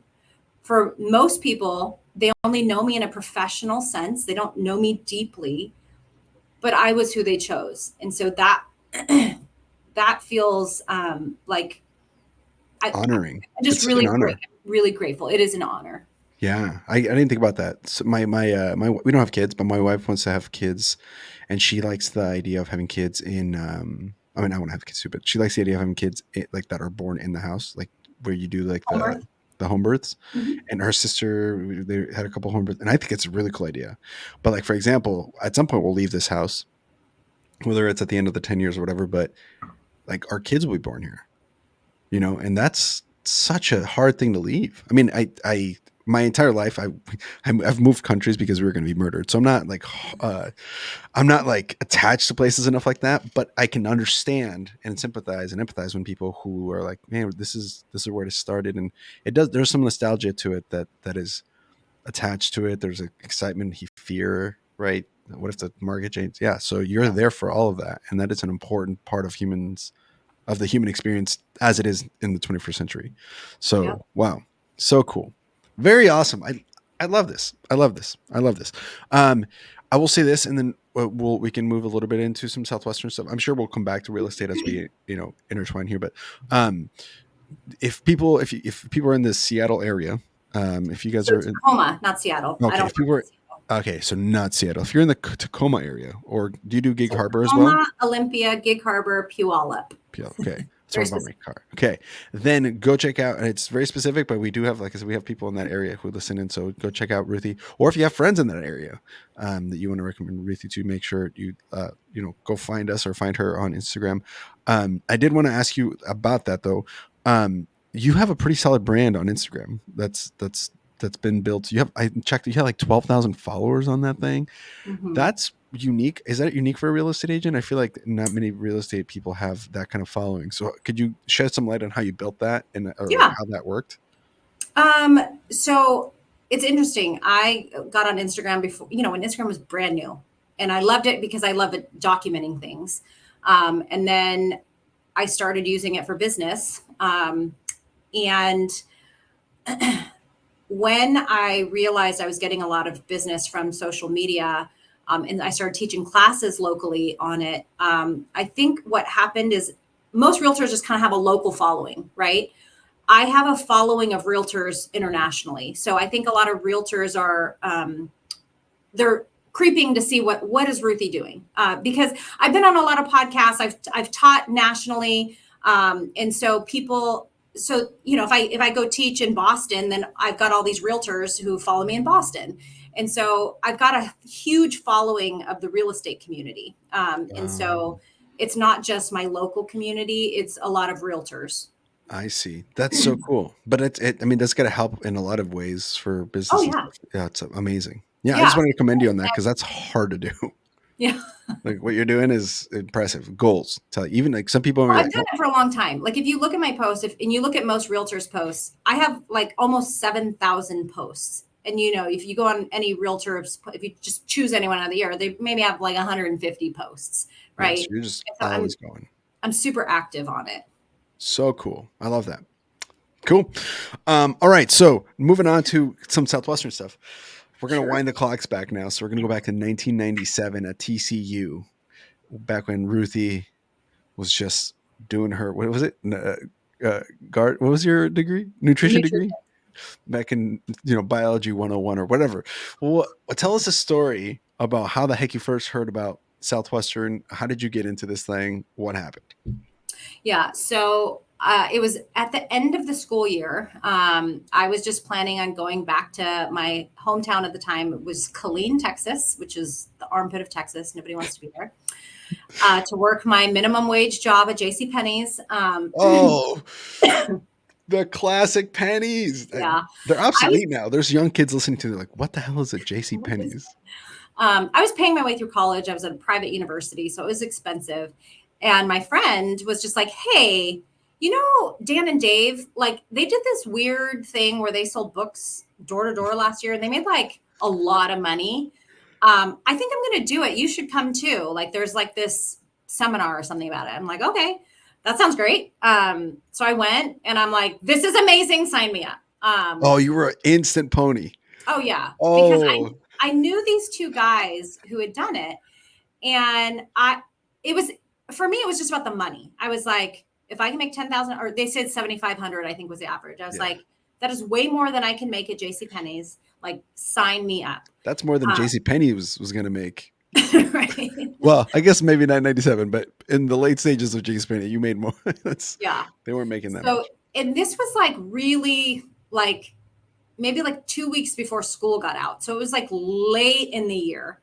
Um, Same. and so I just called my parents and I was like, hey, I'm going to do this. And they were like, okay.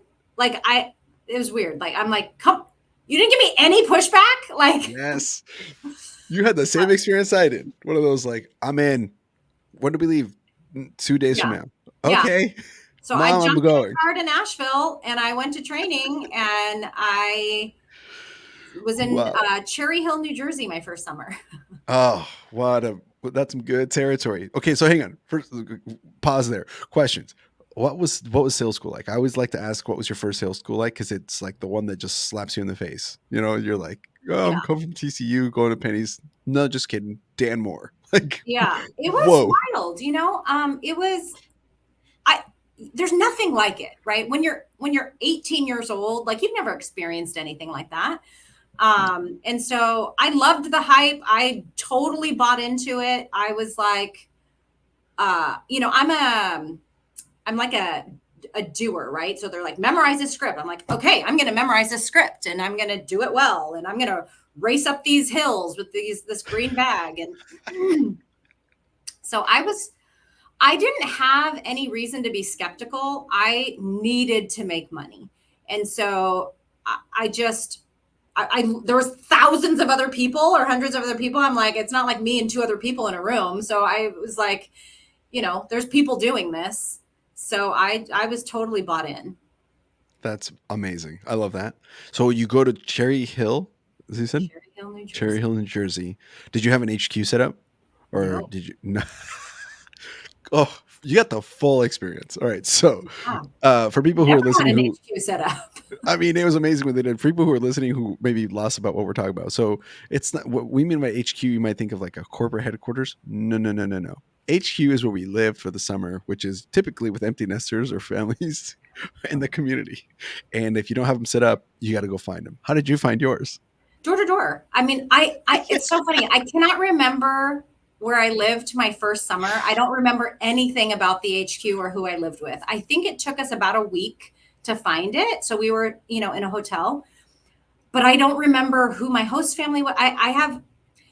I was so, it was so hard. I think I've just, I don't know.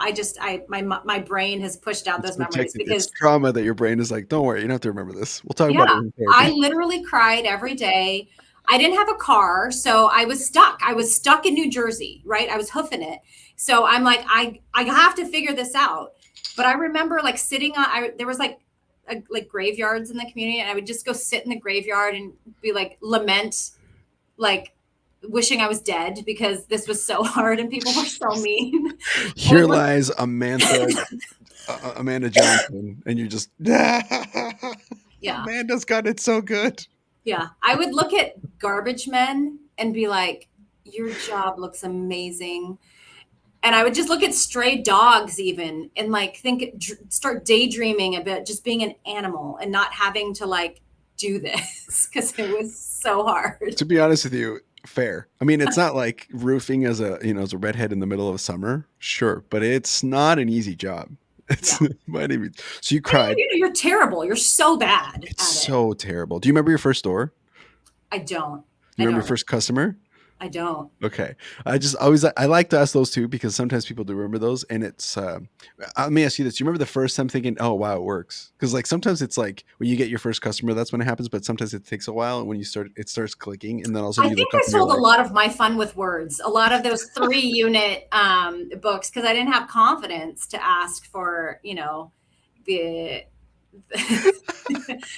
the volume. I sold the volume library. And so "Oh, I, good old I sold a lot of my fun with words that first summer. dude, those mufus were the bread and Yeah, that's how you pay for breakfast the next day." totally. Like, I just need to like take this.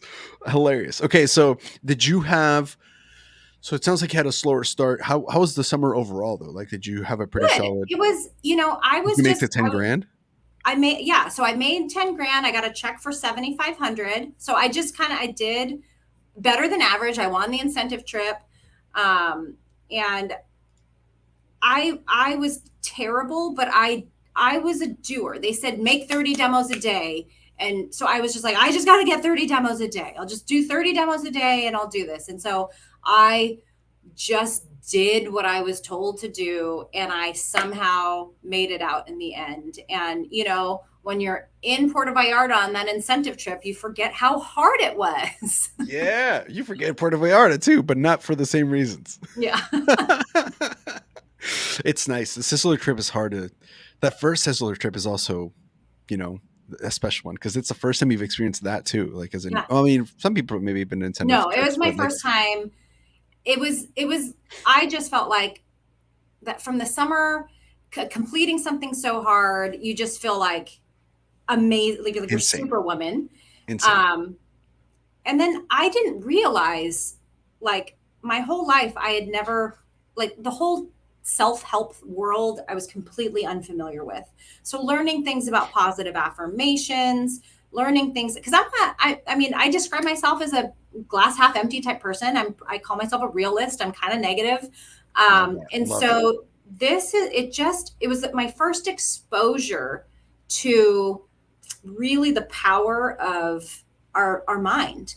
And I didn't realize the impact of it yet, but that that changed my life over the course of the years. Like, Yeah, just having life spoken into you, learning to, you know, breathe out and speak out positive affirmations over yourself. And then just being exposed to like Ogmandino and Dale Carnegie and all the greats, right? Like, mm. I would listen to the cassette tapes of Tracy, all the salespeople, like I can't even remember, Trey but George, Dan. Yeah, all of it. that's actually one of our rapid fire questions. Here is, what was your favorite advanced sales tape? And most people say Dave Rosen and the Bill Zizzy one, where it's like from the when they broke the record. It's amazing. I couldn't tell you, but I listened to them all. Mort, yeah, they're all good. They're all good. Amazing. I wanted to touch on something because I also like to highlight this moment in a book person's careers. This is when the people who are listening who sold books go to nostalgia, and I love like I feel it every time. But like that feeling after the first summer when you head back to Nashville. Mm-hmm. Have you felt accomplishment like that since? Maybe when you had kids, but like honestly, like it's There's nothing. so it's so bananas, the Yeah. feeling where you're like, I'm done. And then you hit on the highway. You don't even believe it until you're like leaving the territory because you're like, something's going to pull me back. Some cop's going to pull me over. It's Right. going to, no, you have the cashier's check in your hand and you're like on the interstate. And you're like, I can't believe I did that. I Mm-hmm. can't believe I just did that. Such Yeah. an accomplishment. It's better than running a marathon. There's no way. like, it's amazing. So why did you come back? I mean, probably the PV trip. That's when they get you. That's how they get you to come and do it again. It's like, remember how it Uh, sucked? That sucked. This it was the doesn't suck. money. Yeah. It was the PV trip, the people that I met Yeah. and the money. And I was like, I actually made that money. Like, and they say you can make more your second summer. And so I was I needed to figure out how to pay for school. And so I was very money motivated. And I came home with a check and I was like, okay, if I did what they told me to do this year and this is what they say you're going to make your second year, then that's the least I'm going to come home with. So they'd proven to be true. So I had no reason to, I mean, it was hard. It was it was like, It's so hard. you forget until you're back out there the first day, your second summer, Yeah. going, why did I do this Oh again? my Why did I God. choose this again? Yes. We don't talk about that experience as much, but we have brought it up before. But this is so true. The first day, because you're like still hyped. You're like, I know what's coming. I know it's happening. And even when you get to the territory, knocking on a door for HQs, done it before. And you maybe probably have some first year with you. And you're like, all Yeah. right. But when you get back to the field, day one, you leave the breakfast spot and then there's that door looming in your face and you're like, did I really sign up for this again? And you don't Yeah. feel any more experienced. Yeah. Like it's not like you don't look back and go, I made 10 grand last year. No, no, no, no, no. You're back to, I don't know, anybody in this town. Where's the nearest cemetery? I'm gonna go. I'm gonna go. Yeah, I feel like I felt like that every single summer. Like my ninth summer, I felt that way. Like, what am I doing? Why am I doing this again? Yeah, Wild. yeah. Now, that second summer, did you bring people out with you? Did I bring? I did. Yes, I did bring people out with me. So Yeah, fun. yeah, That's a whole new experience. yeah. And did they all finish? I think they did. Yeah, Phenomenal. Usually Yeah. people have at least one early champion, but no, this was this person made it through.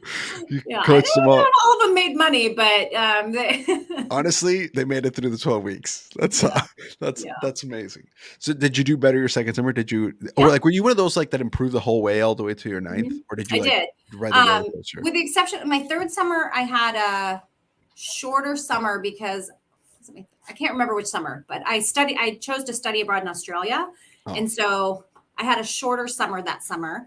Um, and then, but for the most part, my trajectory went up every year. that's amazing. And did you build big teams too as you were going along? I mean, I know you recruited Dana, right? Potoff, Yeah. and you had pretty Um, solid teams there. Not while I was in school. So I had a few friends who did it while I was in school. It wasn't until I graduated, I moved out to LA with Kaya. We opened up the UCLA campus together. And that's where I recruited Dana. Um, so that's when I started to recruit larger teams and just, the onesies, twosies here and there. Wow. That's so wild. So as you got better, that's actually a pretty unique trajectory, to be honest with you. To have, because most people like will have like their fifth summer be amazing, and then their sixth, seventh, and eighth or whatever kind of like meh. But to have like a constant growth, that speaks a lot to like maybe the kind of person that you approach, or the perspective you approach this with. So like, what are some, if you can recall, like did you have like specific like goals that you set out, or like how did you achieve that of like consistently growing? I think I told myself if I'm going to be out here, like I might as well just friggin' kill. Like I'm committed, right? I've got all these kids who are following me. I think that also helps. Like for the most part, there was somebody following me every single day. And you just perform at a different level when there's accountability, when there's somebody watching you, than when Yeah. you're not. So I was always working with somebody. And when you're working with somebody, it's like, even on bad days, like you're not by yourself. No, So it's a lot nicer. Yeah, because when you're by yourself, you have a curved crown. But when you're with someone, you're like, I gotta next house, and yeah, then even though yeah. inside you're dying. Yeah, this is fair. So, oh, I normally don't ask about stats, but what did you get up to? Like, do you remember how like unit counts or anything like that? I mean, it's okay if you don't. We normally don't Yeah. ask. I don't remember. I remember like I've hit 2,000 units in a week. Like that was big. Yeah. Wow, that is Um, a big one. yeah. Um, That's as much as you probably sold your whole first summer. yeah, I know. That's um, wild. Yeah, it was honestly Ron Alford and Kaya Grady was like the ninja. Every opportunity I had to follow her, I did. I just she was like butter, like so smooth, so just natural. And I was very rehearsed. Like I feel like I got good at this job because I learned what to say, learned how to stand. It was like theater. Like, give me the script and tell me stage left, stage right. I'm not naturally a salesperson. It was, I am that person who, through repetition, through all those demos, through the numbers, like I got better and better and better. And I was able to experience the nuance and see nuance as I got more experience. Kaya was just a natural. She was just so flippin' good. And I would just pick up on the little nuances, later, like there's no way I could pick up on the nuances younger in the business, right? Yeah. But the older I was in the business, I was able to pick up on these nuances. And I was an implementer. I'm like, okay, she does this. I'm going to do this. I'm going to stand this way. She would mention that she would say this cute little phrase. At this point, I was just like, I'm like, give me the script and tell me what to do, and I can do it. I can't figure it out on my own. Wow. Um, so I Yeah. feel like I am very much a product of Southwestern's teachings, that I've been able to implement all of those years of skills building and developing into who I am now. Um, I was not naturally like this whatsoever. That's so cool because that shows that anybody can, because Anybody can, sometimes when you're like recruiting people, they'll be like, oh, I'm not really like a people person. It's like, that's okay. You can still do well. Or I'm not really good at like sales. That's okay. You can still, I mean, people like Kaya who have that personality can do that. They're going to be good at it. But that goes to show people who are more introverted, like you self-described, or like just who are more, like you said, tell me where to be and how to do it, and I'll do it. Like any kind of person can really succeed if they can just figure out a way to apply themselves into it and the parts of Yeah. them that would work well with it, which is really cool. What was it like working with Ron Alford as well? In my opinion, I've always thought Ron was probably the most talented person that ever did this program. I mean, I know some people have sold more books and blah blah blah, but like from a level of consistency, when we had him on the show, he goes, because I asked him, I was like, you broke the record for the most times hitting more. He hit like 70 times. He hit more, which is, Mhm. Insane. I think he sold like a total of like 108 weeks, and that includes his first summer. So to hit more that many times, it's Mhm. like that's to me is wild. He said it was a gift and a curse because he goes, I never got above 1,200 in a week, but I never got below 1,000. So that Huh. was like it was like a he didn't consider it like a good thing necessarily, but I'm like, that's amazing. So what was it like learning from someone who had like who had like that skill or So what I ability learned to do it from like that? Ron was he was like a freaking machine. Like he would run between doors, and I'm like, come on, dude. Like, I'm he was a beast. And so, you know, I didn't learn so much like the nuance that I learned from Kaya. What I learned from Ron was just like get after it and like inconsistency. Like he was the most consistent, like he was like a robot, right? Like he So just he was like the epitome of it's a numbers game. Do this many times, you will have this result. And I think that like I have no recollection of like any interaction he ever had with a client. I just remember chasing after him because he would not just run between stores, he would sprint. Like he was the perfect example of what a bookman should be, like Ron Alford. yeah, just do Tried it and like true. this, you'll succeed. Yeah. Wild. Yeah, consistency, man. That's just he's like he should write a book on consistency Yeah. and just be like, this is how I do it. That's wild. He just had Wow. an Instagram post yesterday on consistency. Yeah, he has the authority on that Yeah. for sure. Yeah. Oh man, that's so fun. Well, let me ask you some rapid fire questions, and then that'll probably trigger some memories, some stories that come out of there. Okay. Rapid fire doesn't mean you have to answer them quickly. It's just more like a series of questions, Ready. and then we'll go into ponytails, and then we'll jump out of here. So number one, favorite territory of the 9 summers as far as like state. Not, I'll get into like the kind of turf, but like favorite like town or state that you sold in. Yeah. Shockingly, it was in New York. I Like upstate or no, not upstate. Blanking on the name of the city. I think it was called Bedford, New York, but I could be mixing that up. Oh, not New York, Massachusetts. Bedford, Massachusetts? Walton, Massachusetts, I believe, and it may have been Bedford, Massachusetts. There was these small, wealthy towns in Massachusetts, and it was just the landscape was nothing like I'd ever seen before. It was like rolling hills. Everybody lived up these beautiful long tree lined driveways. Yep. It was like a pleasure to drive around town because everything was just so beautiful. Hot and humid as hell. Like it was so hot. Yep. But just like, you know, when you're working in the city, you're just I was hoofing it when I was working in the city. So yeah. Oh, you have the map up. I sold here as well. Oh, you did. My second summer I sold in Andover and Oh, like yes, over here. Andover. I sold they have the Phillips Exeter Andover is like the private school that's the most expensive private school in the country, and it was like 50 Yes. grand a semester or You know something. what? Actually, it was there. Andover, Dover to the left of that. Yeah. Um, All this yes.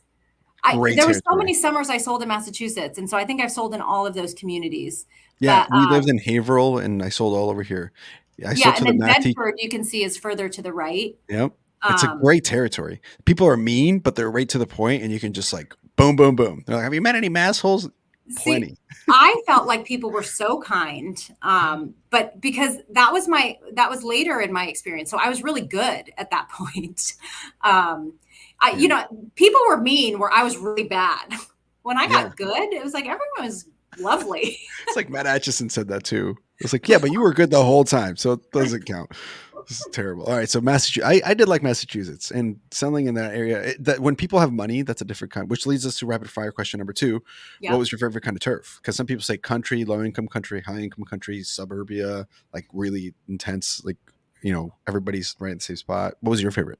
Yeah, no, I loved being in the car, driving in beautiful places. Like I in Texas, there was there was No. nothing like that in Texas. I lived in in San Diego in the water. LA and San Diego is like by the water, which is a beautiful thing. But I had never driven through communities like I didn't know places like this existed. Yeah. Like it was just mind blowing to me. It was so pretty. Um, so I loved I wouldn't say it was country, but more like wealthy estate type neighborhoods. Yeah. Those are. I mean, money objections there. Like I got a money objection there one time, and I just looked around the house and I was like, "Are you serious?" And they're like, Right. "No, you're right. You should probably buy some books." I'm like, "Yeah. What are you talking about? Look, you have a bear on your fucking sorry on your on your living room." Okay, favorite advanced sales tapes. I know I asked you a little bit about this, but do you remember? It I has listened to select. all of them. I Love it. did. I just listened to all of them. Favorite breakfast spot, if you can remember. I didn't have a spot, but I was very like, I just loved having like eggs and sausage or bacon and a piece of toast. Like, I can't remember the spot, but I ordered the same thing at every diner I ever ate at Yes. You ever go to diners nowadays and you're like, this would be a great breakfast spot for my all the kids? time. Like, I mean, I see it all the time. I'm like, this is the book spot. Like, you even look at a parking lot, you're like, we do execs right there. I'm not Yeah. going to, but we totally would do it over there. Yeah. It's a great day to be a bookman or woman. Favorite follow day, whether people followed you or you followed them. That that comes to mind. It was always Kaya. I Yeah. always loved following Kaya. Yeah, that the whole name thing at the beginning. What a advanced sales tip right there. Mhm. Okay, favorite off schedule story if you have one.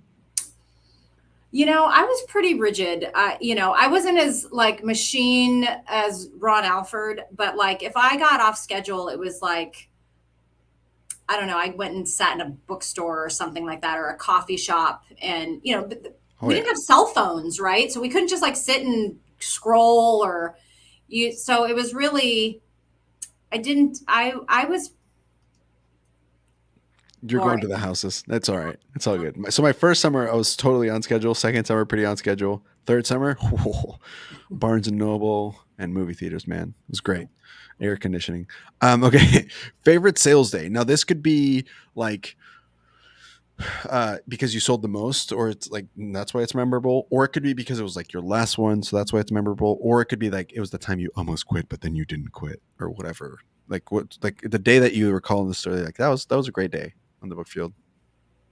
I don't remember. They're all just mesh. Yeah, I know the trauma you guys, and again, these are all like if you remember. Like I always Yeah. have to put if you remember because some people don't. That's Yeah. all right. And then if you remember this one, this is the last one. Most famous person that you met. Oh gosh. It's so funny. I didn't I didn't follow sports or anything like that.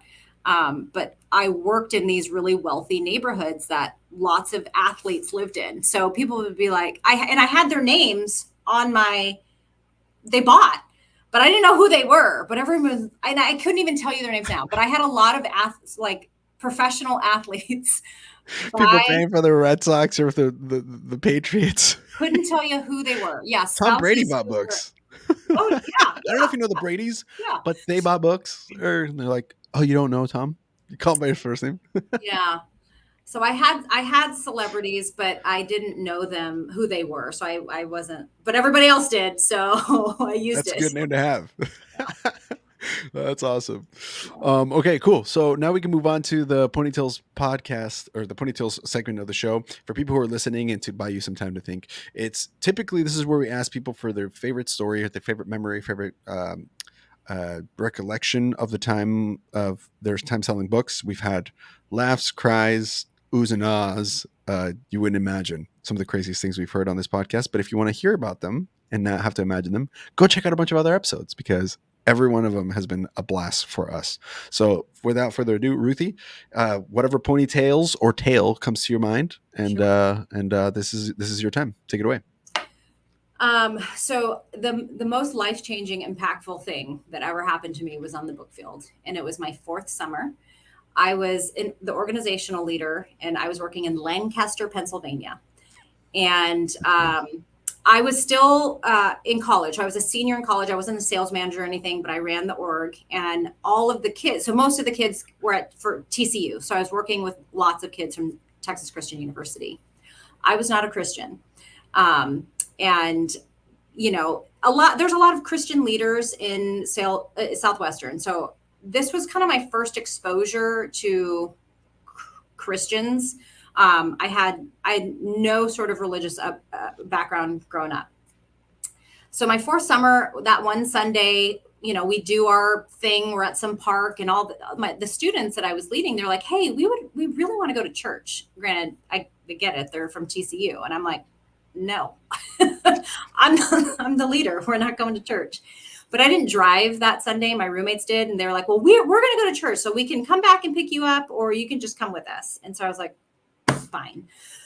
I know nothing about churches. We pulled up to one. I couldn't tell you anything as far as like denomination. I have no idea. Lancaster, Pennsylvania is like Amish country. So literally like horses and buggies are like around in this town. And we walk in. I have no business being in a church. I'm not familiar with being in a church, but we're like 20 college kids in flip flops, tank tops, and shorts. And I'm pretty sure that that's not what you're supposed to wear to church. And we walk in this church, and all I see is like a sea of white hair. Like there's probably like 30 senior citizens, and we're coming in, I think probably mid service. I I just get in the very back pew, and I'm like just doing paperwork. I don't care to be there. I don't want to be there. I don't know anything about church. What I do know is I remember seeing the pastor's eyes when this ragamuffin group of college kids walks in, and his like eyes lit up. I don't think he'd seen a young person in God knows how long. Anybody not named Olga or Ruth. You're like, Right. or So Jebediah. You're like, yeah, huh? you could just tell he was excited. And I don't know if that, like, I just remember like he started all of a sudden talking about his college days. I don't remember. I don't know, but because I'm not paying attention, I don't care. Then all of a sudden, I find myself, he must have done an altar call. I don't know. But I'm at the front of the church, I'm on my knees, and I am weeping. And I know who Jesus Christ is. This sounds like out of a movie and weird, Wow. but God revealed himself to me in that moment. A woman took me in the back to pray with me, and I'm like losing it. I'm just like crying. I don't know what's happening. But I feel like everything in my life has changed in that moment. I can't, and I don't understand it. And I walk outside of this church with her, and she gives me this book. It was called Contemplating the Cross. I'd never picked up a Bible. Like I knew nothing.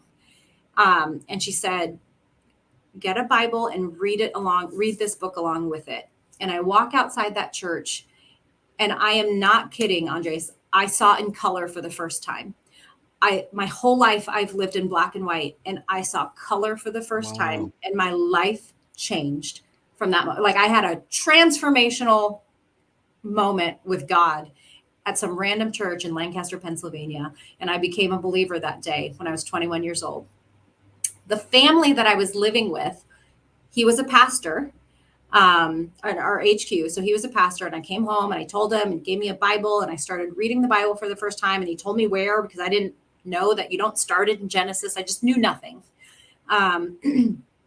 And I would just read. I didn't even want to go sell books. I just wanted to read the Bible. I would just read it and I would weep. But then, Monday came around and I had to go sell books, and everything was different. Like every interaction with people was different. I hit sales record after sales record after sales record. And I remember being in those morning calls, and people were like, "What are you eating for breakfast?" And I'm like, nothing has changed. I just found Jesus. I like, Wow. so that was a moment that I'll never forget. It's the most precious, special memory of my entire life. And it happened on the book field.